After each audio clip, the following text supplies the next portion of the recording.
Alors on est entre Hanouka et quoi? Nouvel an. Ok, allez. Et le 10 Tevet. Voilà, prochain événement, c'est le 10 Tevet. Le 10 Tevet. Le 10 Tevet, c'est un jour c'est mardi prochain. Donc on se verra, il sera déjà passé. C'est un jour de jeûne. C'est un jour de jeûne. Voilà, les Chachamim ont institué un jeûne pour différentes raisons. Et l'une des raisons qui est rapportée dans la Mishnah, dans Maseret Sofrim, la Mishnah nous dit la chose suivante. Maaseh bechamisha zekenim, shekatvu les talmai ameler, et à Torah yevanit. Donc, c'est une histoire qui s'est passée avec cinq rachamim, 5 anciens, on les appelle les Ekenim, qui ont été contraints d'écrire la Torah en grec sous l'ordre du roi Talmaï. Et la Mishnah, elle dit Veaya otoyom, caché les Israël, et cette journée a été dure littéralement pour le peuple juif, Keyom Shenaasa Bo Ha'egel, aussi dur que le jour de la faute du veau d'or. Pourquoi? Shelo Haïta Torah Yechola Lehitargem Kol Tzorka. Parce que la Torah ne pouvait pas être traduite Kol Tzorka. Ça veut dire quoi Kol Tzorka? Alors si je traduis littéralement, Kol Tzorka ça veut dire complètement. D'accord? On ne pouvait pas traduire la Torah complètement. Alors évidemment, quand on lit ce texte-là, aujourd'hui, dans notre génération, on se dit, mais enfin la Torah elle a été traduite dans toutes les langues. On n'en a jamais fait une histoire, au contraire, on a toujours favorisé l'accès à la Torah en la traduisant, etc., etc. À l'époque où ça se passe, la Torah a déjà été traduite. Donc apparemment, il semblerait que l'incompatibilité soit entre la Torah et le grec. Donc le grec va nous poser problème. Ok? Et problème aussi grave que celui de la faute du veau d'or, Maaseh Ha'egel. Alors il faut comprendre, c'est très dur comme phrase. La faute du veau d'or, c'est quoi? C'est les Juifs qui ont fauté par l'idolâtrie juste après avoir reçu la Torah. Moins de 40 jours après avoir reçu la Torah. Donc on comprend que c'est gravissime, ils sont encore au pied du mont Sinaï. Moshe est allé chercher dans le ciel la Torah, et les Juifs se réfugient littéralement chez un autre Dieu. Un Dieu d'or. C'est gravissime. En quoi est-ce que la traduction de la Torah en grec peut être comparée à cet épisode qui va, lui, changer l'histoire? Vous savez que les Chachamim vont nous expliquer que lorsque les Juifs ont reçu la Torah, ils ont atteint pratiquement le niveau de l'homme avant la faute, de Adam avant la faute. Et si il s'était retenu encore quelques instants, quelques heures, et que Moshe était redescendu avec les fameuses tables de la loi, les premières, les effets de la faute de Adam auraient été annulés. On aurait guéri de la faute. Et voilà qu'il faute par le veau d'or. Grave ou pas? Terrible. Comment peut-on comparer cela à la traduction de la Torah en grec? L'assimilation. Mais l'assimilation, elle n'a pas attendu ce jour-là. Il y a toujours malheureusement une assimilation. Donc on va expliquer. Alors je disais, on est juste après Hanouka. Hanouka, c'est vrai que c'est l'histoire des Maccabim contre les Grecs. C'est la lumière contre l'obscurité, enfin en tout cas la lumière spirituelle, etc. On l'a tous vécu à notre façon pendant ces 8 jours de Hanouka. Et on rebelote, on est confronté à nouveau à cette civilisation grecque. Et apparemment, ça semble être tragique d'après ce que nous disent les Chachamim dans ce texte de Masechet Sofrim. Alors on va essayer d'expliquer. On va essayer d'expliquer que en fait, les mots de la Torah, on peut les traduire. Moi le premier, quand je donne un cours, en général on traduit les versets de la Torah. Il y a aujourd'hui des magnifiques éditions Chumash traduit et qui permettent justement à tout le monde de pouvoir s'inspirer et étudier les textes. Ok. Là, l'histoire est un peu différente. Il y a un roi qui s'appelle Talmaï qui veut absolument qu'on traduise la Torah en grec. Moi, je vais le dire avec mes mots. Il voudrait rendre un peu la Torah grecque. Est-ce qu'on peut rendre la Torah grecque? Ok, donc on va expliquer que non, évidemment, mais pour quelle raison? C'est-à-dire, qu'est-ce qui oppose la culture grecque au message donc de la Torah?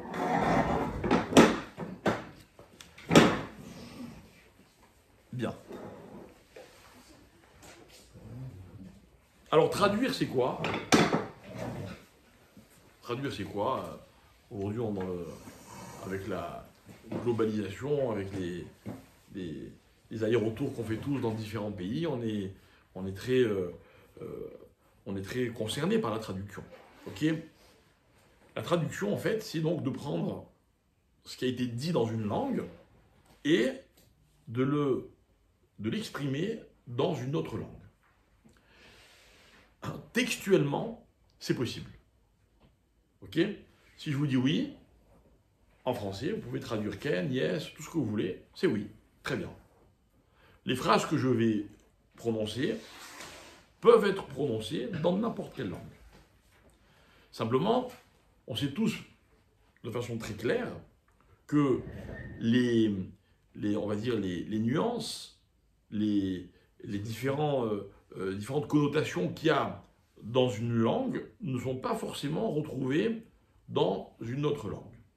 Pourtant, il faudrait, et surtout si on parle de Torah, il faudrait qu'il y ait des messages qui soient universels, qu'on puisse traduire dans n'importe quelle langue, que les choses puissent passer. Quelqu'un qui aime, il peut dire je t'aime dans n'importe quelle langue, s'il le dit avec l'intensité qu'il faut, peu importe la langue dans laquelle il le dit, le message il va passer clairement.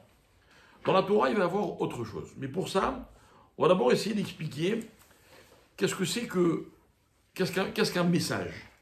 D'accord? Un message sont des mots, et il faudrait qu'on se penche, qu'on prenne le temps de réfléchir à cette faculté qui est inhérente à l'homme, okay, qui s'appelle la parole.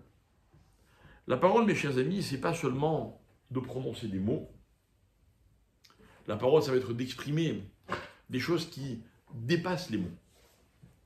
Justement, tout le problème de l'expression verbale, c'est sa capacité, sa fidélité à retransmettre des choses qui dépassent les mots.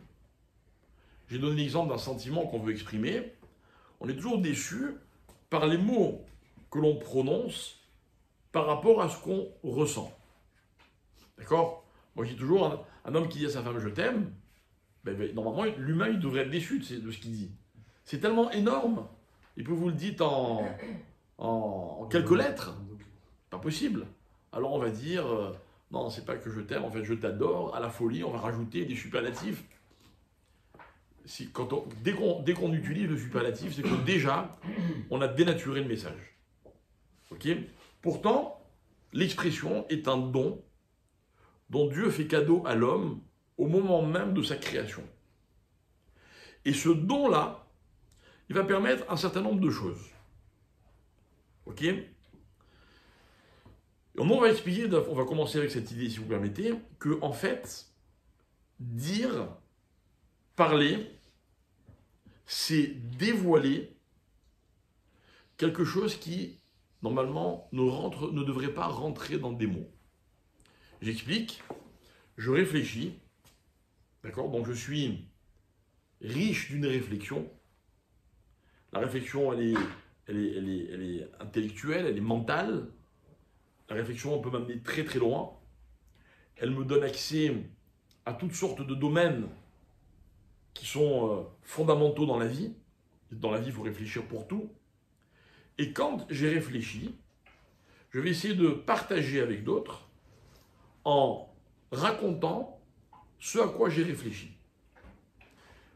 Première donnée, je ne pourrai jamais dire avec des mots tout ce à quoi j'ai réfléchi. impossible.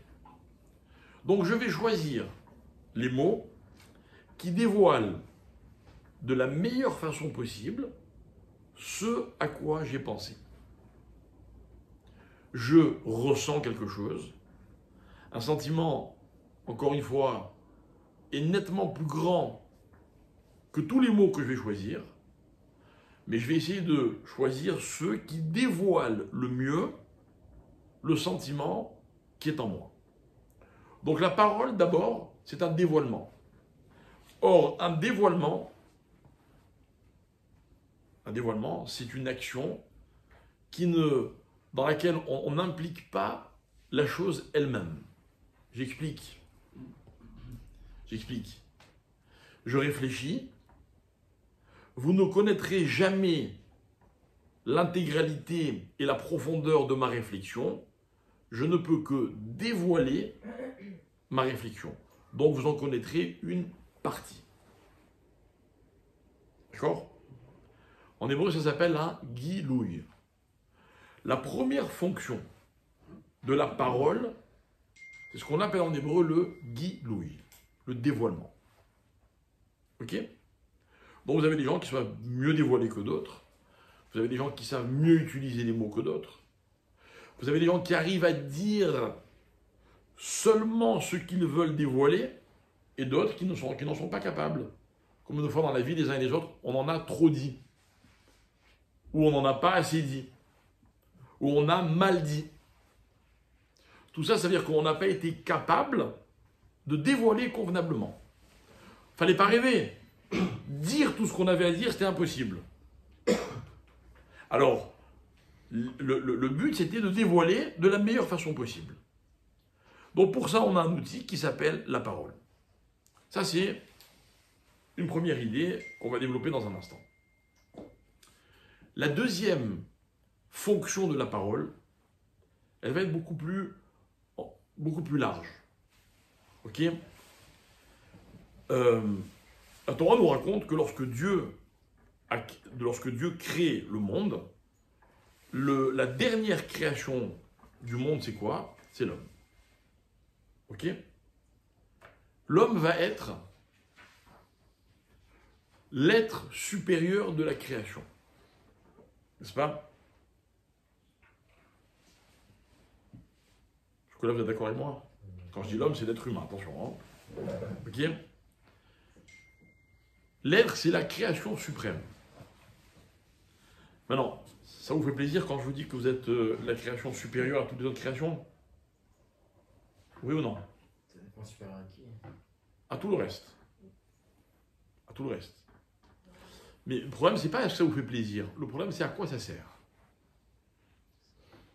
Voilà, tous les matins, si vous n'avez pas le moral, vous pouvez vous réveiller en vous disant « Je suis supérieur à tout ce que le monde contient ». Le problème, c'est qu'est-ce que vous allez en faire pendant la journée qui vient. Alors, c'est quoi être supérieur pour vous? Être plus intelligent que les animaux? Pas une performance. Être plus sympathique qu'un rocher? Pas une performance. C'est quoi être supérieur?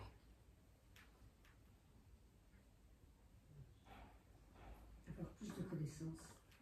Que qui? Que les arbres? Hein? La nature. Ça sert à quoi? Savoir discuter. Mais non. Dominer, Responsabilité, conscientiser. être plus proche de Dieu peut-être. Bon, viens, on laisse Dieu 5 minutes tranquille. Ok? On a une responsabilité. Elle a dit dominer. C'est quoi dominer? Ça sert à quoi dominer? Oui, oui. Maîtriser, ça veut dire... C'est-à-dire qu'on a le Bravo, pouvoir. bravo. C'est-à-dire qu'en fait, la supériorité dans la vie, et même entre les hommes d'ailleurs, hein, elle sert à avoir l'ascendant. Quand on a l'ascendant, on dirige. Donc par exemple, l'homme fait faire ce qu'il veut aux animaux, dans la mesure de leur capacité. Ok? L'homme, il prend un animal, donc s'il en a envie, et il le mange. C'est pas une supériorité, ça? L'homme, il prend un rocher, et puis il le taille, et il en fait une maison. C'est pas la supériorité, ça? L'homme, il prend des arbres, et il en fait des meubles. L'homme, il fait ce qu'il veut. L'homme, il dirige le monde. Et parmi les hommes, il y a des hommes qui vont diriger d'autres hommes. En quoi c'est un problème? C'est bon. Il faut bien qu'il y ait des dirigeants. Ok, le problème, c'est qui dirige. C'est autre chose. Mais dans l'absolu, c'est une nécessité. Alors dites-moi, qu'est-ce qui fait que l'homme dirige? Dirige les hommes ou dirige les autres? Dirige tout court. C'est-à-dire, on va réfléchir, qu'est-ce que l'homme a de plus que tout le reste de la création? La parole. Alors, on va prendre la Torah, si vous permettez, et on va dire comme ça. On est dans le 2e chapitre de Bereshit. On en a parlé plusieurs fois dans nos cours. Le premier pérec de Bereshit, c'est l'histoire de la création. Fin du du premier chapitre, Vayere Vayboker Yom HaShishi, fin du 6e jour. Alors arrive le Shabbat, ok, et juste après le Shabbat, Vayichulu Hashamaim, etc., la Torah reprend les grands traits de la création. Et elle va dire, voilà l'histoire du ciel et de la terre lorsqu'ils ont été créés, ok, et la Torah nous raconte que la nature était là, mais que la nature était figée, elle ne remplissait pas de rôle. Le texte dit Vechol siach hasadeh terem yebaretz, vechol esav hasadeh terem yitzmach. La Torah me dit il y avait des champs, dans les champs il y avait des arbres, il y avait tout ce qu'il fallait, mais les arbres ne poussaient pas. Ils existaient, c'est tout. Ils étaient figés. La nature était figée. Pourquoi? Parce que Dieu n'avait pas fait tomber la pluie, car il n'y avait pas d'homme pour travailler la terre. Ok? En d'autres termes, à quoi sert la nature? À servir l'homme. Alors la Torah dit, donc Dieu a créé l'homme, Vayitzer Hashem Elohim et Adam, il a pris de la terre, il a soufflé dans cet homme qu'il avait façonné. Écoutez bien le miracle, Vayehi ha-Adam le nefesh chaya. Et l'homme est devenu littéralement une âme de vie. Ok? Regardez le commentaire de Rashi. Av behema vechaya nikreu nefesh chaya. Aucun autre être vivant, donc on ne parle pas de ce qui est végétal et minéral, mais même aucun autre vivant n'est appelé nefesh chaya. Ach zo shel adam achaya shebekulam. Pourquoi? Parce que l'homme est plus vivant que toutes les autres créatures. Pourquoi? Shenit vasev bo dea vedibour.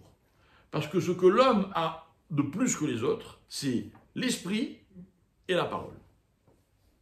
Ok? Donc moi je lis Rashi, qui connaît la Torah à la perfection. Et j'apprends de Rashi que la supériorité de l'homme vient de ce qu'il a la réflexion, d'accord, bon, des capacités intellectuelles, et la parole. En d'autres termes, si l'homme n'avait que la réflexion, il n'aurait peut-être pas été supérieur. Si l'homme n'avait que la parole, il n'aurait sûrement pas été supérieur. Mais comme il a les deux, alors c'est lui qui va diriger le monde. Et nos maîtres vont expliquer ailleurs que Nefesh Chaya, c'est cette particularité qu'a l'homme, c'est qu'en fait, Dieu a remis à l'homme le rôle de diriger le monde. Et le Midrash va me raconter que Dieu a fait défiler tous les animaux devant Adam. Et il lui a dit, nomme-les, donne-leur des noms. Et il les a nommés. Et le lion, il l'a appelé lion, et la vache, il l'a appelé vache, et le moustique, il l'a appelé moustique, tous les animaux. Pourquoi Dieu ne pouvait pas les nommer lui? Non. Dieu voulait que l'homme exprime par sa parole ce qu'il percevait de chaque animal. Voilà la force de la parole. La parole, elle n'est valeur que quand elle est le résultat d'une perception qui vient d'une réflexion. J'observe, j'essaie de comprendre, alors j'exprime. Ah, mais la réflexion est beaucoup plus vaste que la parole. Alors d'accord, la parole va permettre le dévoilement, même s'il est partiel. Mais, plus un homme est capable, attention, ça va ensemble, de réfléchir et d'exprimer ce à quoi il a réfléchi, plus il va être capable de diriger. Il va être ce qu'on appelle en hébreu un manhig. Un manhig. Un nahaga. Un nahaga en français, en hébreu, ça veut dire celui qui conduit. Nahag. C'est lui qui dirige. C'est quand il veut tourner à gauche, quand il veut tourner à droite. L'homme va diriger le monde parce qu'il est doué de réflexion et de parole. Voilà quelle est la vraie dimension de l'homme. Alors mes chers amis, je voudrais juste faire une petite parenthèse. Si dans ce qu'on explique ce soir, vous ne trouvez pas d'exemple, c'est normal. C'est normal. On a tellement galvaudé la parole. On dit tellement tout et n'importe quoi. Écoutez bien, on dit tellement de paroles, on va l'avouer nous-mêmes, qui ne sont pas le dévoilement de ce que nous sommes véritablement, de ce que nous pensons véritablement. Le problème, il n'est pas dans la parole, il est dans ceux qui utilisent la parole. Donc si vous ne trouvez pas d'exemple de personnes capables de diriger le monde, parce qu'elles sont douées de cette capacité de réfléchir et de dire ce qu'ils pensent, ce à quoi ils ont réfléchi, c'est pas grave. On va se passer d'exemples ce soir, ok? Mais en tout cas, il y a un texte magnifique qui dit dans la Gemara de Sanhedrin, page 8, la Gemara dit comme ça, Dabar echad ledor, ve'en shne dabarim ledor. La Gemara dit, un peu comme une espèce de prémonition ou de je ne sais pas si c'est une condamnation ou au contraire ça nous rassure, il y aura, chaque génération, il y aura un seul porte-parole. Dabar. Dabar, c'est celui qui dit ce qui doit être dit pour diriger.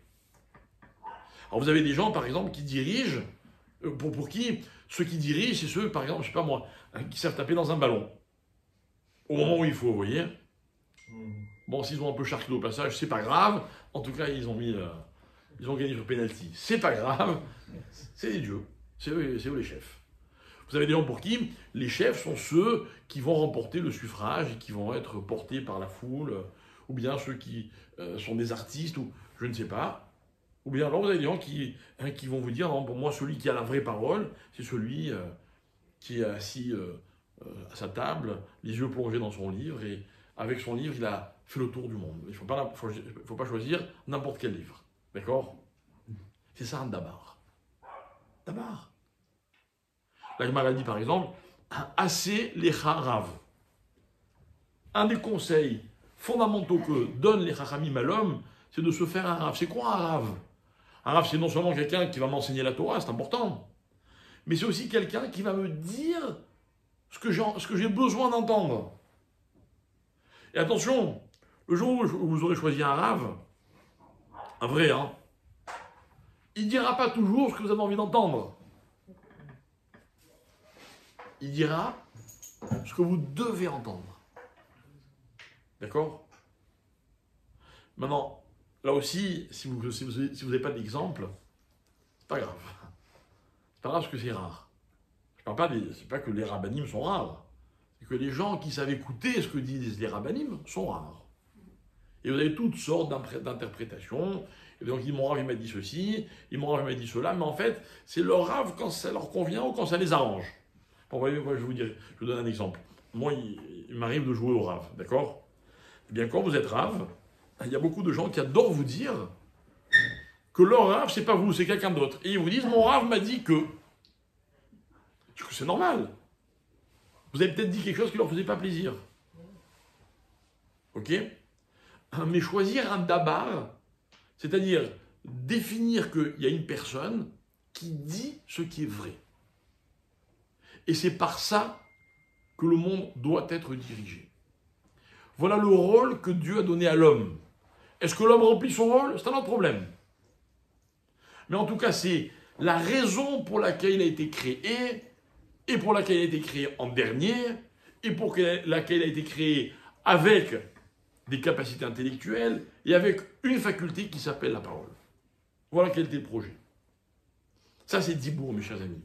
Ça, c'est le vrai sens de la parole. Le vrai sens de la parole, c'est quelqu'un qui réfléchit et qui dit ce qu'il faut dire. Et qu'est-ce qu'il faut dire en général?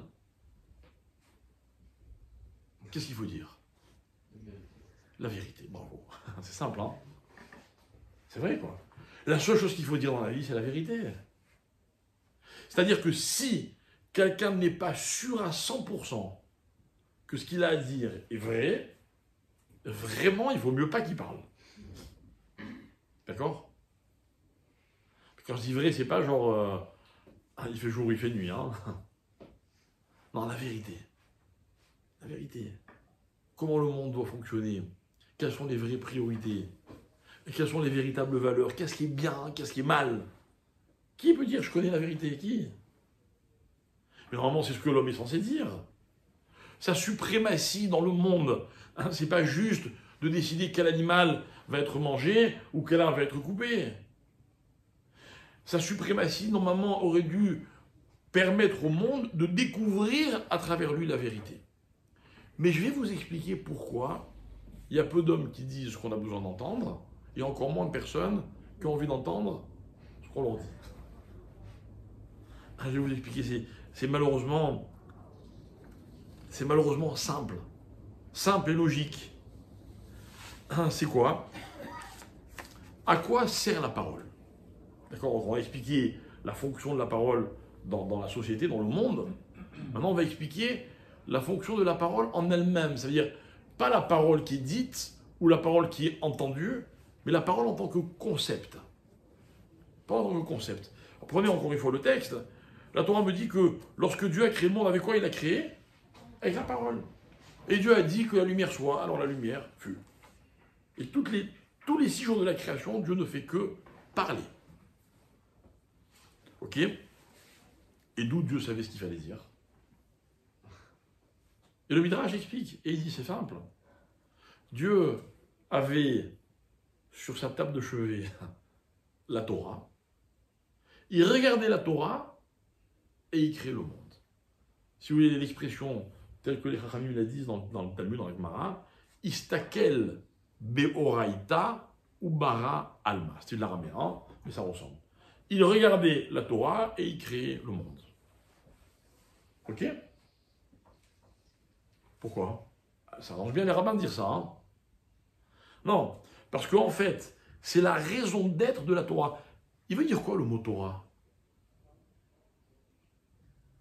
Vous avez déjà posé la question? Ça veut dire quoi Torah? De quel mot ça vient? C'est quoi Ora? Enseignement. En des moments même modernes, même dans les écoles où la Torah n'est pas une priorité, un enseignant s'appelle un moré, une enseignante s'appelle une mora. Ben, c'est le même mot que Torah. La Torah est un enseignement. Ok? La Torah, et d'ailleurs l'expression oraïta qui est reprise par la Gemara, reprend cette idée d'enseigner. Ok? La Torah, c'est un enseignement. Dites-moi, vous avez été à l'école? Sans doute, non? Vous avez l'air tellement intelligent, vous avez sûrement passé par l'école. Est-ce que vous avez aimé tout ce qu'on vous a enseigné? Impossible. On peut aimer l'école, on peut aimer certaines matières, on peut être un bon élève même dans toutes les matières, mais sans pourtant aimer tout ce qu'on nous dit. Alors en fait, ce que je veux expliquer, c'est quoi? C'est que dans l'enseignement, encore une fois en tant que concept, c'est quoi enseigner? Enseigner, c'est pas de dire aux autres ce qu'ils ont envie d'entendre. Ok?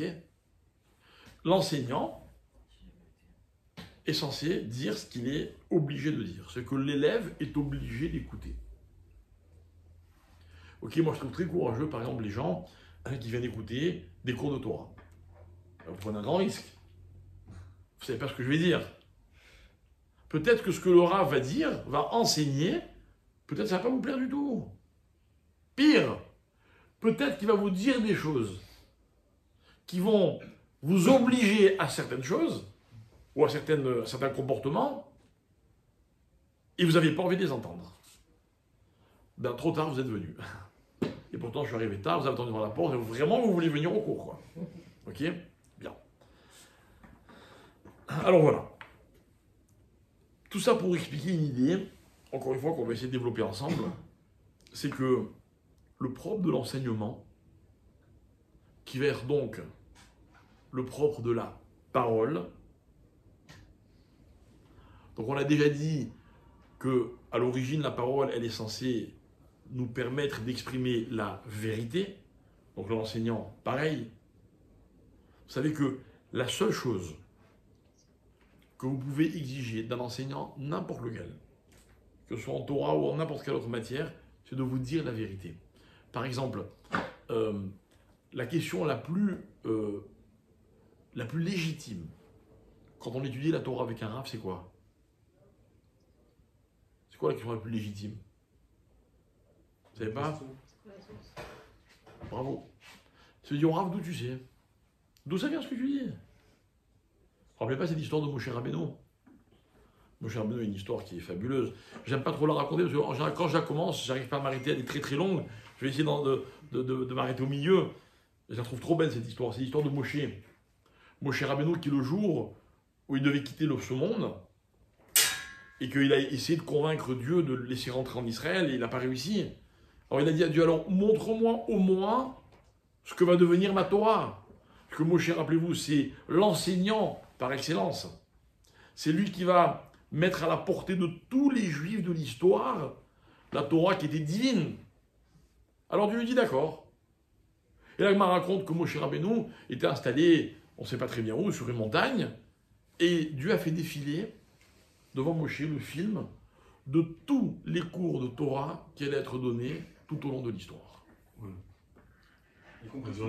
Sûrement. Ah, c'est un cours de Torah. Ah ouais. Pour toi. Mais Ok. ça a duré.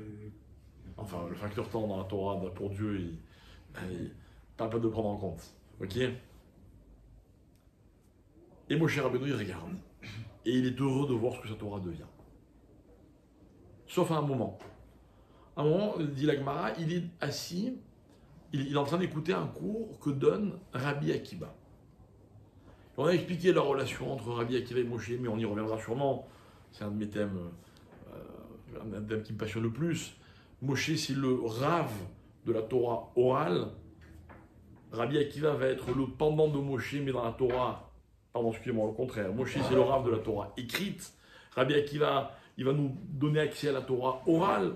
Bref, toujours est-il que Moshe écoute le cours de Rabbi Akiva, il ne comprend rien. Et il ne comprend rien. Et il est démoralisé, il se dit, mais qu'est-ce qu'il raconte? En l'autre terme, qu'est-ce qu'ils font de ma Torah, là? Il a des formes. Et le cours se poursuit, et à la fin du cours, il y a un élève qui lève le doigt, et qui dit à Rabbi Akiba, mais Aïn lach, d'où tu sais ce que tu viens de dire? Et Rabbi Akiva aura cette réponse incroyable. Rabbi Akiva répondra, Alacha, les Moshe, Misinaï. Je le tiens de Moshe Rabbeinu, qu'il a lui-même reçu au Sinaï. Sous-entendu, je le tiens de mon maître, qui le tient de son maître, qui le tient de son maître, jusqu'à Moshe Rabbeinu. Et là, il m'a dit, Moshe Rabbeinu était rassuré. Genre, il a entendu qu'on l'a cité, il était tranquille. Pourquoi? Il était orgueilleux, il voulait juste qu'on dise son nom. Et Rabbi m'explique pas du tout.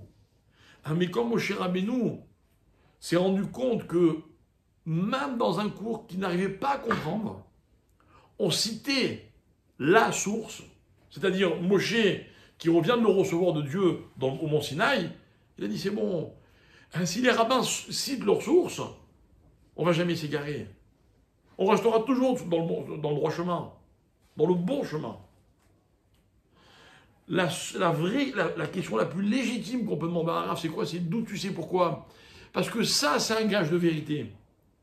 Ce que vous dit quelqu'un si quelqu'un vous dit une chose qu'il a inventée, qu'il a pensé, il peut se tromper. Mais dès que dans la vie, on dit ce que d'autres ont dit en les citant, on est obligé d'être fidèle à ce qui a été dit. Moi, je ne suis pas fou. Si je vous cite ma source, je sais que vous pouvez aller vérifier. Donc, je n'ai pas intérêt à raconter n'importe quoi. Donc, l'enseignement, sa première condition, c'est qu'il soit un enseignement vrai. Vrai. Et c'est quoi vrai pour nous, mes chers amis? Et je m'excuse si ça remet en question d'autres enseignements dans d'autres domaines.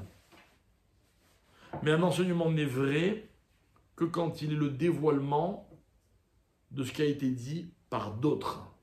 Je le dis à ma façon, mais je cite mes sources. C'est ça, Torah. Torah, ça veut dire, moi je t'ai enseigné, donc tu peux l'enseigner. Et celui à qui tu l'as enseigné, ben lui aussi pourra l'enseigner. Et c'est comme ça que ça va se transmettre. D'ailleurs, rappelez-vous ce verset magnifique qui dit Shma beni Moussar Avicha, écoute mon fils, la morale de ton père, Veal titosh Torat imecha. Et ne t'écarte pas de la Torah de ta mère. Et tout le monde demande, mais en général, c'est le père qui enseigne la Torah plus que la mère.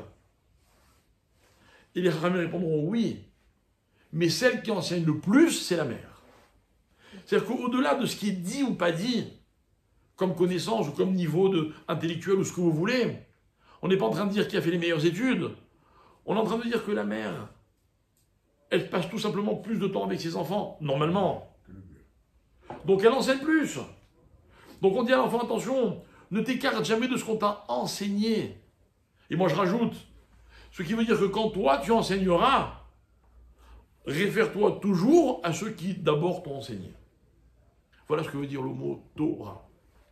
Torah, l'enseignement. Donc moi j'ai une question, mes chers amis. Pourquoi je viens à Tel Aviv? Et je vous rapporte les paroles de Rabbi Akiva, de Moshe Rabbeinu, de Maïmonide, de qui vous voulez. Et personne ne vient m'écouter, enfin, on est très peu, quoi. Non, tout Tel Aviv devrait être là. Pourquoi les gens n'ont pas envie d'écouter la Torah? Je suis d'accord. Vous êtes d'accord? Pourquoi les gens ne courent pas pour apprendre la Torah? Parce qu'ils n'ont pas la même vérité. Pire. La réponse est encore Ils y pire. croient pas. Pas du tout, je suis sûr qu'ils y croient, moi. C'est parce qu'ils y croient qu'ils viennent pas. Alors, c'est quoi l'explication, la réponse? Allez, c'est facile. Qu'est-ce qu'on enseigne dans la Torah? Comment vivre? Dites le bien. Quoi faire? Et Pas faire. quoi ne pas faire? C'est la Torah, en fait, c'est une galère, quoi. Alors, vous voulez que je vous dise le mot-clé de l'enseignement de la Torah? Le mot-clé, hein? Non, je vais reprendre ma phrase. Le mot-clé de l'application de la Torah. Il fait quoi? Obligation. Obligation, Razak. C'est que des obligations de la Torah. Obligé de faire ou obligé de ne pas faire. Mais je les comprends, moi, les gens. Enfin, mais finalement, en réfléchissant bien. C'est vrai, c'est vous qui êtes fous. Vous êtes venus juste pour que je vous dise un peu plus ce que vous devez faire et encore plus ce que vous ne devez pas faire. Parce que, mes chers amis, l'enseignement passe par l'obligation. Mieux que cela. La vérité est forcément une contrainte. Mon Rav que je vous cite ce soir, Laura Moshe Shapira, dans un cours que vous pouvez voir, il écrit, il disait comme ça, il n'y a pas de vérité sans contrainte, il n'y a pas de contrainte sans vérité. Les deux vont ensemble. Les deux vont ensemble. C'est quoi quelque chose qui est vrai? Une chose, elle est vraie à partir du moment où je suis obligé de la prendre en compte. S'il n'y a pas de contrainte, ça veut dire que c'est faux? Ouais. S'il n'y a aucune obligation, ça veut dire qu'il y a un problème. C'est-à-dire que c'est Exactement. faux quelque part.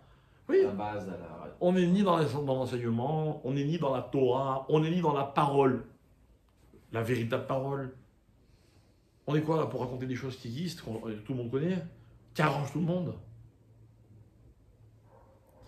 Mais à l'envers, ça marche aussi. Il n'y a pas d'obligation sans vérité. À partir du moment dans la vie où je me positionne, ou bien je perçois une idée par rapport à ce qu'elle m'oblige, alors pour moi elle est vraie. Elle devient une vérité. C'est quoi le Shabbat? Demandez à n'importe qui dans la rue, c'est quoi le Shabbat? C'est des contraintes. On n'a rien le droit de faire, on connaît les phrases. C'est vrai. Et pourtant, le Shabbat, c'est l'indice. On veut témoigner, vous voulez témoigner, vous avez le Shabbat? Pourquoi on a choisi juste ça? Parce que justement, nous, on juge l'homme, enfin pas nous, la Torah, elle juge l'homme par rapport à sa capacité à être obligé. Vous avez des gens qui n'arrivent pas à être obligés. Dès qu'ils sont obligés, ils n'arrivent plus. Aujourd'hui, par exemple, le mariage devient une institution de plus en plus rare. Pourquoi? Pourquoi? Ils sont là, ils vivent ensemble, ils ont envie de vivre ensemble. Ils s'aiment. Il y a toutes les conditions qui sont réunies. Toutes sauf une, l'engagement. Ah non, je ne vais pas être obligé. Et ils vont vous raconter que l'engagement, c'est-à-dire l'obligation, c'est le poison du sentiment. Moi, ce qui me dérange, c'est pas qu'ils comprennent rien au sentiment.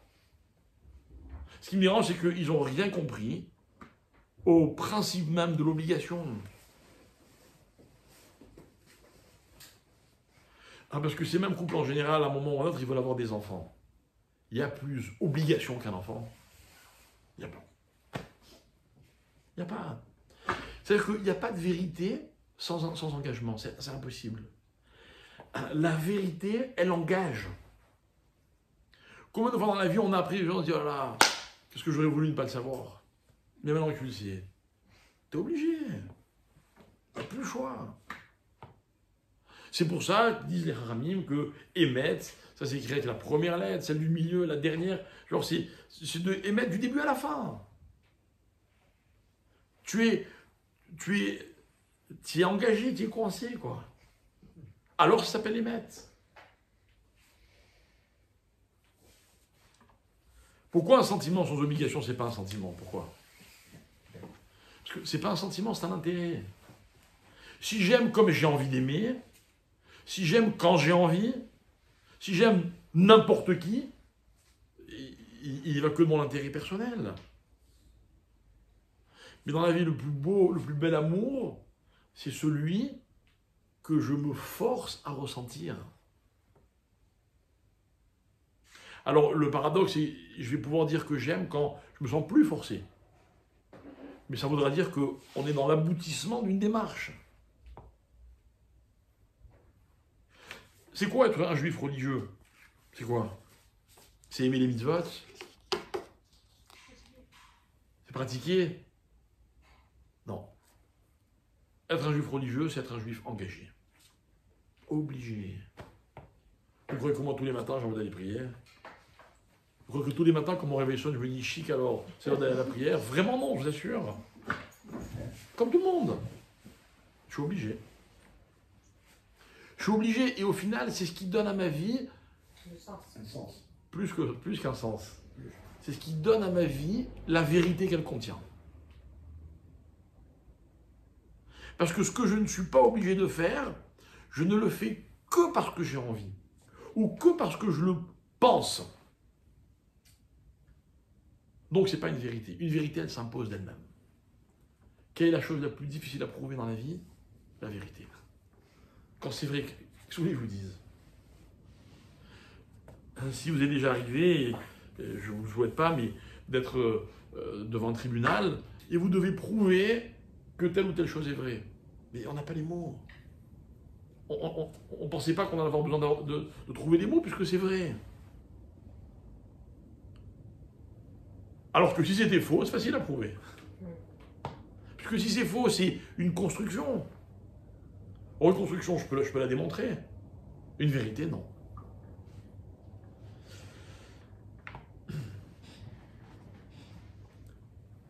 Là où ça devient vraiment beau, c'est que la Torah, elle est donc structurée, comme je viens de vous l'expliquer, enseignement, vérité, parole, enseignement. La Torah, elle fait un parallèle, la Gemara, elle fait un parallèle entre l'homme et la Torah. Je vais vous citer deux exemples, deux petits exemples. Premier exemple, il y a combien de mitzvot dans la Torah? 613. Or, on vient de dire que l'application de la Torah, c'est les 613 commandements, obligations. Ok? Alors, le Maharal va nous dire, eh ben, c'est facile, c'est comme l'homme. L'homme également est composé, le corps humain, de 248 membres et de 365 vaisseaux et nerfs, et tout ce que vous voulez. Ça fait 613. Ok? Le deuxième point à travers lequel on peut comparer l'homme et la Torah, c'est un verset du roi Salomon qui disait Chochmat Adam Ta'ir Panav. Je vous traduis le verset, je l'explique dans un instant. Il dit comme ça. Il disait la sagesse de l'homme, sa Chochma, son intelligence, elle éclaire littéralement son visage. Et en fait, ce que vous nous expliquez, le roi Salomon, c'est que l'existence de l'homme, si on pouvait mesurer l'intensité de l'existence d'une personne, elle se mesurerait au rayonnement qui émane de cette personne. Vous avez des gens qui rayonnent. Pas seulement parce qu'ils sourient ou parce qu'ils ont, je sais pas quoi, ils rayonnent. Il y a des gens, on croise des fois des gens qui sont brillants, plein de sagesse, plein d'intelligence. C'est pas forcément des grands scientifiques ou même des gens simples, pétillants, vous voyez? Ou bien alors souriants. C'est qu'il émane en permanence quelque chose de ces gens-là. Eh bien, c'est là que les rabbins vont faire un parallèle. Dans la Torah, c'est la même chose. Moi, je n'en veux jamais à quelqu'un qui n'a pas envie d'apprendre la Torah. Je comprends. Je comprends quoi? Je comprends qu'il lui manque une dimension. Et c'est de notre faute, c'est nous qui ne savons peut-être pas assez l'expliquer. Il leur manque de réaliser que la Torah rayonne. Pour eux, la Torah, c'est quoi? C'est un parchemin autour d'un rouleau enfermé dans une armoire. C'est des vieux barbus qui nous disent attention, il ne faut pas faire ceci, ça c'est pas bien, il ne faut pas que le monde change. Ça ne rayonne pas, ça, je les comprends. Mais quand on s'approche de la Torah, quand on a la chance de la découvrir même un petit peu, on se rend compte que non, que les mots, ils éblouissent. Ils rayonnent. Il émane de la Torah beaucoup plus que ce qu'elle raconte. Comme quelqu'un que je verrai. Et puis, ce qui me marquera, ce n'est pas son âge ou ses mensurations ou la couleur de ses cheveux ou ce que vous voulez. Ce que je vais retenir de cette personne, c'est qu'elle rayonne. Émane de cette personne quelque chose. Que des fois je peux décrire, des fois je ne peux pas décrire. Mais c'est ce qui va me marquer. Et puis d'ailleurs, je ne vais pas l'oublier. Plus une personne rayonne, et moins je l'oublie. Comme si elle existait plus que les autres. Ça c'est Shlomo Ameler. Ta'ir Panav. Mes chers amis, si on doit faire un effort dans la vie, c'est de rayonner. C'est un effort. Ça ne vient pas tout seul. On doit rayonner. Pour rayonner, il faut savoir parler, c'est-à-dire quand parler, quand se taire, quoi dire et quoi ne pas dire, être agréable, être avenant. Je ne vais pas vous apprendre ce que c'est que la vie. Mais ça, c'est comparable à la Torah. C'est le parallèle qu'il y a entre la Torah et l'homme. Alors la structure physique, 613, on a expliqué, mais la dimension de ce qui émane à la fois de la Torah et de l'homme, c'est là que l'homme et la Torah se retrouvent. Et en fait, tout ça, ce n'est possible que lorsque, écoutez bien, et là je vais essayer de bien exprimer cette idée, enfin en tout cas de la dévoiler du mieux possible, c'est parce que, en fait, quand dans la vie, il n'y a pas d'obligation, imaginez une vie sans obligation. Et puis les hommes fonctionnent, ils font ce qu'il y a à faire. Alors il y a un mot en hébreu, je vous le dirai dans un instant, il est très très fort, mais je ne sais pas s'il est très connu. Mais d'abord en français, quand on vit sans obligation, finalement tout ce qu'on fait n'est qu'un hasard. Ou bien c'est le résultat de quelque chose d'autre. J'ai faim, alors je mange. Voilà. Si j'avais pas faim, je n'aurais pas mangé. Ok? Je suis propre sur moi parce que je me suis sali. Mais la Torah ne dit pas ça. La Torah dit par exemple, juste à titre d'exemple, la Torah dit qu'il faut se laver, même si on n'est pas sale. Et quand dans l'Antiquité, il y avait des maladies ou des épidémies, On s'étonnait de ce que dans les communautés juives, on les trouvait moins, ces épidémies. Et puis on s'est rendu compte que, par exemple, chez les femmes juives, il y avait une hygiène qu'on trouvait nulle part ailleurs. À l'époque où les gens ne savaient même pas ce que ça voulait dire se laver.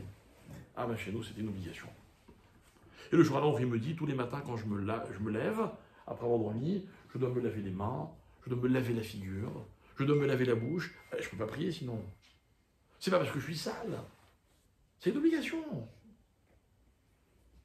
C'est-à-dire que on ne fait pas les choses par hasard. Le mot en hébreu, écoutez bien, il est, peut-être vous le connaissez, hein, mimela. C'est-à-dire mimela. Voilà.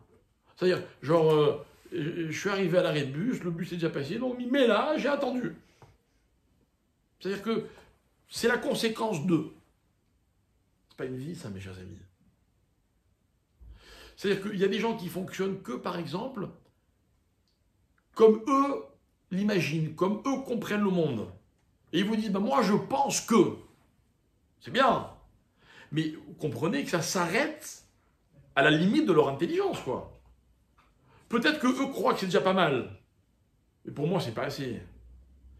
Pour moi, c'est pas assez parce que je sais qu'on peut aller beaucoup plus loin. Je sais qu'en fait, ce que je dois faire, mon fonctionnement, va être dicté par des lois qui sont antérieures au monde. Vous vous rendez compte d'où ça vient? Ça veut dire, dans une dimension dans laquelle il n'y avait ni le temps, ni l'espace, donc toutes ces limites, on disait déjà 613 mitzvot. Quand moi je les accomplis, ou en tout cas, quand je me range à cette façon de voir la vie, mais je me dépasse. C'est ça l'obligation. La Guémara va prendre le risque de dire, par exemple, que quelqu'un qui n'est pas marié, il n'est pas joyeux, il n'est pas plein de choses. Pas vous démoraliser ceux qui ne sont pas encore mariés. Et les Khamim demandent quel rapport. D'ailleurs, souvent c'est le contraire. Vous voyez, les gens dès qu'ils se marient, ils sont épuisés. Et ils expliquent que c'est très simple. Que quand dans la vie on fait que ce qu'on veut, que quand on voit les choses que par rapport à nous-mêmes, ça veut dire en fonction de ce qu'on comprend ou pas, de ce qu'on sait ou pas, on est très petit dans la vie. Tout est petit. Mais dès que dans la vie on a des obligations, c'est-à-dire on prend en compte d'autres choses, on est obligé de grandir, on n'a plus le choix. On est obligé d'être encore plus que ce qu'on était ou que ce qu'on aurait été. Eh bien, ça s'appelle l'obligation. C'est se dépasser. Ça, c'est le fonctionnement de ce qui s'appelle la vérité. La vérité, elle s'impose à moi, et une fois qu'elle s'est imposée, je ne peux plus faire autrement. Donc voilà pourquoi pour moi j'affirme que la Torah, elle est message de vérité. Parce qu'elle m'impose des choses. Et après moi, mon cheminement, ça va être quoi? De comprendre pourquoi la Torah me l'a imposé. Mais pas de décider est-ce que c'est vrai ou faux, ou est-ce que je fais ou est-ce que je ne fais pas. J'y arrive pas à tous les coups, attention. Hein. Mais je sais que c'est là que la vérité se trouve. C'est ce qu'on appelle en hébreu. Alors, l'antithèse de mimela, d'accord, donc de ce qui se fait par voie de conséquence, c'est quoi? C'est anhaga. C'est quoi anhaga?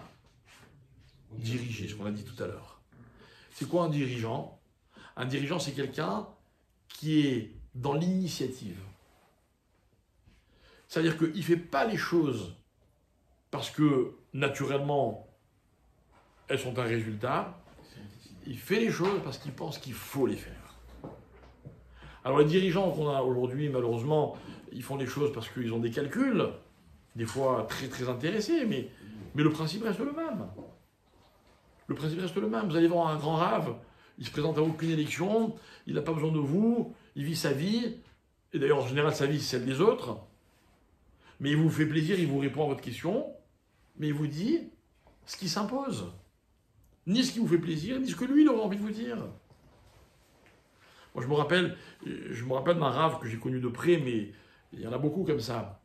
Je me rappelle que quand il était obligé de donner une réponse dans des cas graves, voilà, je me rappelle, c'était à Marseille, il y avait un rave qui s'appelait Rav Rébibo, il était Dayan de Marseille, puis après il a été Dayan de Paris, et il devait notamment statuer les conversions ou bien les cas de mamzer.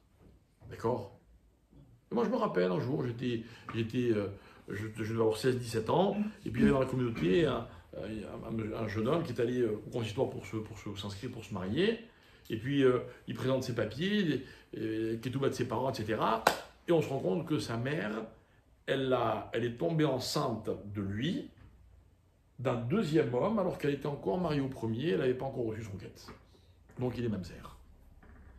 Et moi j'étais au milieu, parce que bon, voilà, mon père était grand-rabbin, je ne sais pas comment je m'étais retrouvé, mais j'étais au moment où il avait besoin de parler, on avait discuté. Et je me rappelle de ce Rav Rebibo, ce Dayan, qui allait être obligé de dire ce qui s'imposait, parce qu'il avait envie de dire, il en faisait des dépressions nerveuses. Mais vraiment, quoi. Mais il savait que son rôle, c'était pas de dire ce qu'il avait envie de dire ou ce qu'on avait envie d'entendre. Son rôle, c'est de dire ce qu'il devait dire. Oh, combien c'est dur. Oh, combien c'est dur. C'est ça, Hémet. Le Hémet, il a beaucoup d'avantages, mais pas celui de la facilité. C'est comme l'obligation. C'est magnifique, l'obligation, mais c'est pas facile. Alors, ces deux notions, elles se retrouvent dans ce qu'on appelle l'enseignement, l'obligation et la parole. Alors voilà, mes chers amis, un jour, un roi qui s'appelait Talmaï a demandé qu'on traduise la Torah en grec. Alors moi, la Grèce, je ne connais pas trop, hein, je dis franchement. Enfin, je connais quelques îles, parce qu'un jour, je suis venu en bateau en Israël, et j'ai fait des escales en Grèce, comme tout le monde, avec des billets low cost. Ok, je ne connais pas grand-chose, surtout pas la grecque de l'Antiquité. Ok, mais je vais vous donner deux petits exemples. Ok, qu'est-ce que c'est que la Grèce? Qu'est-ce qui nous dérange, nous? Quand je dis nous, c'est la Torah. Quelle est l'incompatibilité entre la Grèce, Yavan, et la Torah? Ils ont plusieurs dieux. Comment? Ils ont plusieurs dieux, les Grecs. Alors, c'est quoi avoir plusieurs dieux? C'est une bonne réflexion. C'est quoi avoir plusieurs dieux? C'est quoi le problème? Bon, ben, ils ont plusieurs dieux, on en a un. Ok, on n'est pas obligé d'être d'accord non plus. Il n'y a plus de règles. Hein? Il n'y a plus de règles. Alors, vous remarquerez que les Grecs sont à l'origine, ou en tout cas, ils ont énormément valorisé l'art, n'est-ce pas? La politique. Ah, Les Grecs sont à l'origine de ce qu'on appelle aujourd'hui la démocratie. C'est eux qui l'ont inventé, la démocratie. Ok? La philosophie. Alors, ce sont des très belles notions. Mais elles sont, écoutez bien, uniquement humaines. Je répète, uniquement humaines. C'est quoi uniquement humaine? Un artiste, je n'ai rien contre l'art. Au contraire. J'ai bien dit au contraire. Mais l'art ne peut pas être une valeur qui va, excusez-moi l'expression, qui va diriger la société. Donc ce n'est pas une valeur qu'on peut mettre en avant pour valoriser une société. Pourquoi? Parce que l'art, c'est l'expression d'une personne. Mais qu'ont fait les Grecs? Ils ont sublimé l'art et l'artiste. Encore une fois, on n'a rien contre l'art, et encore moins, on a une notion de nos artistes. David Ameller, c'était pas un artiste. Et je peux en citer encore plein. Mais on avait des artistes, leur art n'était qu'une partie de ce qu'ils étaient. Mais c'était d'abord des gens qui fonctionnaient comme on le leur a imposé. La politique, pareil. Mes chers amis, la démocratie, telle qu'on la connaît de nos jours, elle n'existe pas dans la Torah. Par contre, le principe fondamental de la démocratie, qui est la majorité, ça, c'est nous qui l'avons inventé. La Torah dit « Achare Rabim Leatot ». On avait des Sanhédrines composés d'un certain nombre de juges, jamais un nombre pair, pour qu'il y ait toujours une majorité contre une minorité. Mais c'est pas eux qui dictaient les lois. C'est pas eux qui décidaient de ce que les hommes devaient faire ou pas. Non, ils prenaient la Torah et ils réfléchissaient à une situation précise en disant « Qu'est-ce que la Torah pense de ce cas ?» Pas eux. Pas eux. Moi, ce qui me terrorise chaque fois que j'ai l'occasion d'être dans un tribunal, malheureusement, je le dis bien, c'est ce qu'on appelle chavat da'at. Comment on dit en hébreu? un ravé d'Atra, c'est. Chavat da'at, c'est genre une estimation. Alors le juge estime que, la cour estime que. Ça n'existe pas chez nous, ça. Ça n'existe pas. Et puis regardez, les démocraties, elles sont un peu bancales, quoi. D'un côté, vous avez la majorité qui décide d'une chose fondamentale, et de l'autre côté, vous avez une cour de justice qui peut casser ce que... Expliquez-moi, quoi. Enfin, moi, j'ai l'explication, hein. C'est les hommes. C'est les hommes qui fonctionnent à la dimension des hommes. Ça vient de la Grèce.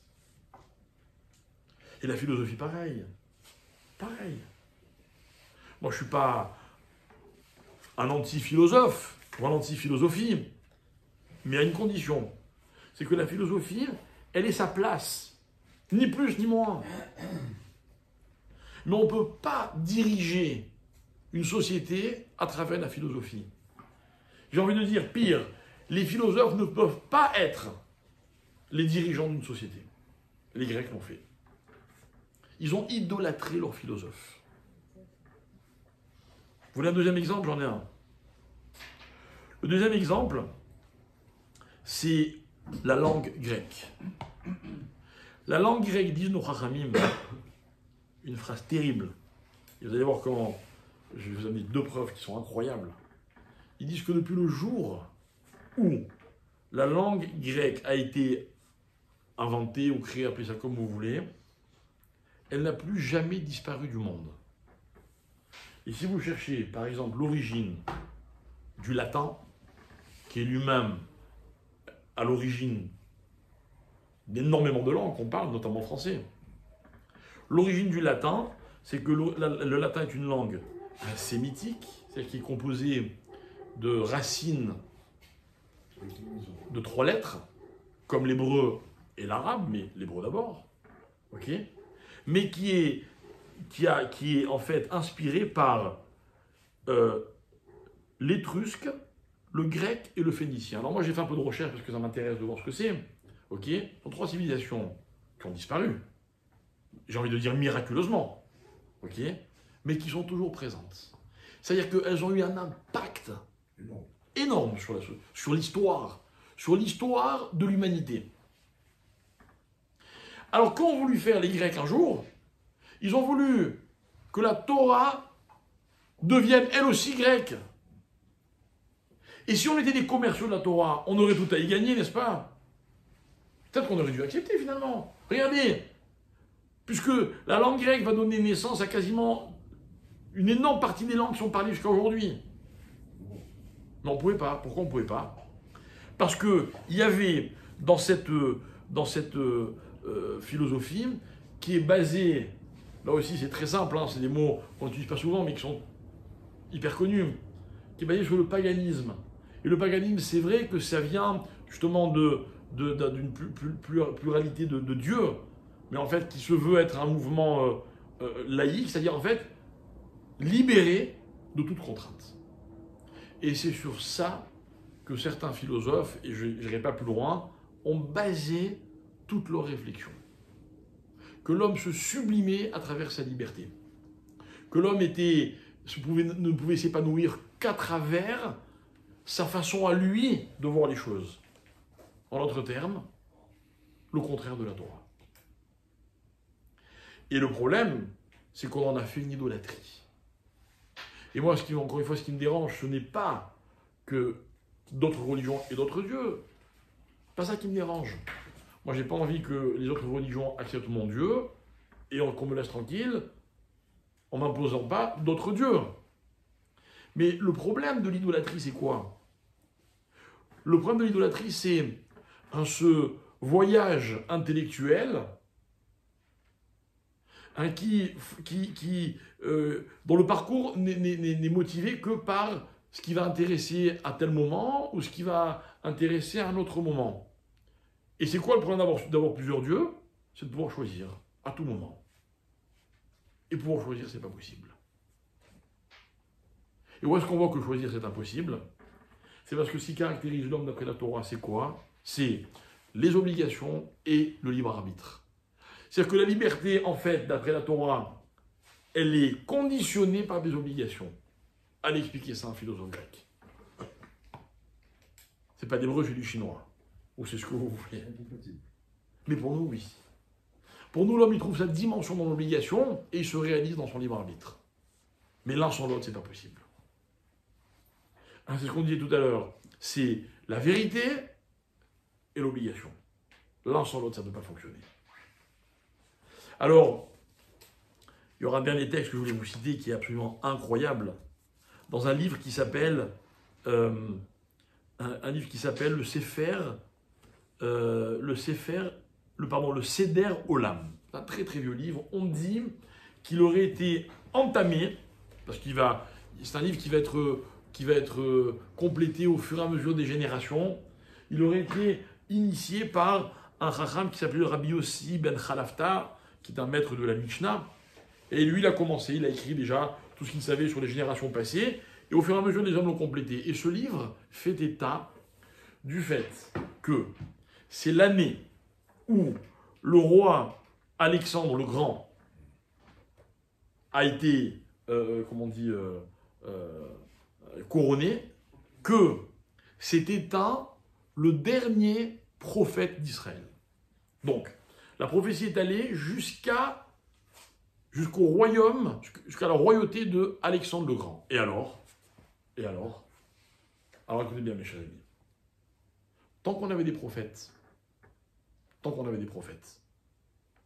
on avait la parole de Dieu. À partir du moment où l'Empire grec a commencé sa domination, on n'a plus la parole de Dieu. Et là, on comprend toute l'approche. On a voulu changer la façon de parler. On a vidé les mots de leur message et on les a remplis avec un nouveau message. Et ça, c'est antinomique. C'est ou la parole de Dieu ou la parole des hommes. Voilà, mes chers amis, toute la difficulté. La difficulté, c'est qu'on aimerait imaginer notre propre parole, mais ce n'est pas possible. Parce que notre propre parole, en fait, c'est constamment celle de Dieu. Hachem Elohim Diber, Dieu parlait, dit le prophète Amos, alors le monde fonctionnait sur la parole de Dieu. Et puis un jour, ça s'est arrêté.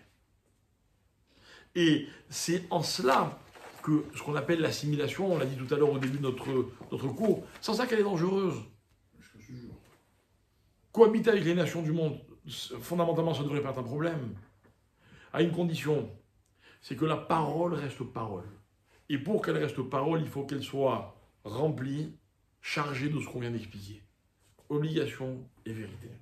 Vérité et obligation. Il faut qu'elle véhicule un vrai message, et non pas le message que chacun veut entendre. Il y avait un maître qui disait que la valeur numérique du mot Yavan, c'est 66. Il disait c'est la même valeur numérique que le mot Galgal. C'est quoi Galgal? C'est une roue. Ça tourne sans arrêt. Quand ça nous plaît, on va là. Et quand ça nous plaît, on dit ceci. Et quand ça nous plaît, on va ailleurs. Et quand ça nous plaît, on dit autre chose. C'est incroyable. Il n'y a pas de hasard. Il n'y a pas de hasard. Ok? Et donc, en fait, on a dit pendant toute la fête de Hanouka que les Grecs, ils ont voulu, on l'a dit dans le texte de l'Anissim, les Ashkicham Toratar ou les Aviram Mechukeret Sonar. Ils ont voulu nous faire oublier la Torah. Bon, ça c'est, j'ai envie de dire, c'est mécanique, c'est technique. Mais ils ont voulu les Aviram Mechukeret Sonecha, nous faire passer littéralement des lois de Dieu. C'est quoi les lois de Dieu? Il est où le débat entre Israël, entre la Torah et la Grèce? C'est l'obligation, mes chers amis. C'est l'obligation. Vous savez, ce qui retient un juif, quoi qu'il arrive, ce sont les obligations.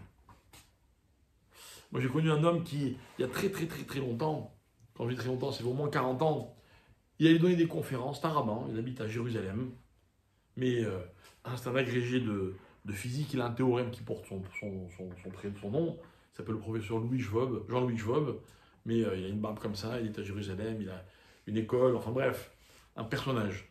Et il m'a raconté un jour qu'il donnait des conférences dans le monde entier, et notamment au Japon.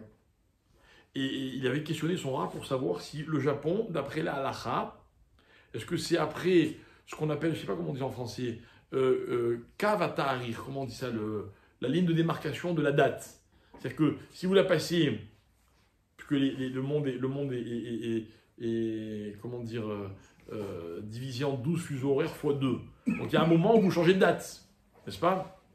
Et ils ne savaient pas si le Japon, d'après la halakha, parce qu'il y a une norme que les hommes ont décidée, mais la halakha est différente, parce qu'on se base sur Israël, c'est ce qui serait le point zéro, enfin bref, peu importe. Ok? Ils ne savaient pas. Donc ils ne savaient pas si le Shabbat, au Japon, c'était le Shabbat, le samedi ou le dimanche. Il allait donner des conférences, d'accord, dans le monde entier. C'était une personnalité dans son milieu, hein, dans la communauté scientifique, sur des points très précis, je ne saurais même pas vous dire lesquels. Ok, et il nous racontait que ce qui lui permettait de ne jamais s'écarter, c'était les horaires. Les horaires. C'est-à-dire qu'il rentrait dans des congrès, dans des conférences, à Mincha, à Arvit, à Shacharit, à quelle heure c'est le schéma, et notamment le Shabbat. Comme il avait un doute, c'est ce qu'il faisait. Il rentrait dans sa chambre le vendredi après-midi et il en sortait que le dimanche soir. Parce qu'en plus, il me dit que la porte était électrique, les lumières s'allumaient déjà, ils étaient très en avance, les Japonais, sur tout ce qui était technologie, etc. Il passait 48 heures dans sa chambre. Sans parler à personne, parce qu'il ne pouvait pas prendre son téléphone. Enfin, il n'y a pas de portable, mais le téléphone de la chambre, ni quoi que ce soit. Alors je lui disais, mais 48 heures? Il me dit, mais oui, ça me suffit tout juste pour faire la révision de, je crois, il prenait le Mishnah Bora ou je ne sais pas quoi, il révisait pendant 48 heures. D'accord? L'obligation. L'obligation. Et un juif, quelles que soient les circonstances dans lesquelles il se trouve, il y a une obligation. Il y en a toujours une. Donc il ne s'écarte jamais de la vérité que la Torah veut lui enseigner. Donc il aura toujours un regard réel sur les choses. Moi j'ai mon fils qui a travaillé sur un bateau qui faisait des croisières, et cet été ils étaient au nord de la Norvège. Pareil, à quelle heure on fait Mincha, à quelle heure on accueille le Shabbat. Les gens étaient comment dire, impressionnés parce qu'il ne faisait pas tout à fait nuit, il n'y avait pas de nuit, etc. Oui, c'est beau. Et au niveau halakha, comment on fait? Vous voyez, hop, le juif il est recadré tout de suite dans son élément. Là où il va, il emporte sa vérité avec lui. Or, ce que le monde moderne, depuis la culture grecque, essaye de nous imposer, c'est le contraire. Pas de contraintes, pas de règles. Pire, on peut changer les règles. Alors, il fut un temps où c'était la philosophie, aujourd'hui c'est la moralité, ou c'est ce que vous voulez, ou c'est l'argent. Pas de règles. Nous, on ne peut pas. La Torah elle a été traduite en 70 langues, disent les maîtres de la Mishnah. Et ça n'a posé aucun problème. Aucun problème. Elle n'existe même plus ces langues. Mais en grec, ça a été comme le veau d'or. C'est quoi le veau d'or? On est allé à ce qui nous plaisait. On n'a pas pu attendre 40 jours. On a dit à Moshe, il n'est pas rentré, bon, il faut qu'on trouve une solution.